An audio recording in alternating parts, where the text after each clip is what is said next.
La navigation 7D est un outil de neuronavigation appliqué pour le moment à la chirurgie de la déformation rachidienne pédiatrique. Concrètement, ça me permet, pendant la chirurgie, de placer mes implants, qui sont les vis pédiculaires, donc des vis qu'on met dans les vertèbres, le plus précisément possible, en regardant sur un écran, en ayant un scanner de coupe sagittale et coupe coronale, et en voyant exactement là où je mets ma vis pédiculaire.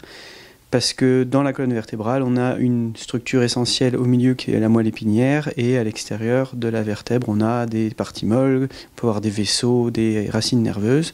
Donc on veut rester loin de tout ça et on a besoin d'être extrêmement précis, surtout quand des fois chez l'enfant très déformé au niveau du dos, les vertèbres sont déformées, l'anatomie est modifiée et du coup avec cette neuronavigation, on va pouvoir placer l'implant le plus précisément possible en minimisant les risques hémorragique ou neurologique. En France, on est les premiers à l'utiliser au CHU de Besançon. C'est une technologie qui est extrêmement intéressante pour la population pédiatrique parce qu'on n'a pas de radiation. C'est des caméras en fait qui sont dans un cialytique et qui vont analyser par des repères que je vais mettre la position de l'enfant et vont venir matcher la position de l'enfant avec le scanner réalisé en préopératoire qui est implémenté dans la machine. Donc on a zéro radiation, ni pour l'enfant, ni pour le personnel du bloc opératoire.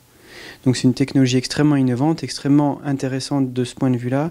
Et pour le recalibrage, là je rentre un peu plus dans la technique, mais quand on n'est pas sûr de la précision, on a juste à appuyer sur une pédale et par une technologie flash qui est similaire à la technologie qui existe dans les Tesla, la caméra va analyser immédiatement la position du rachis et va venir recalibrer le scanner dessus.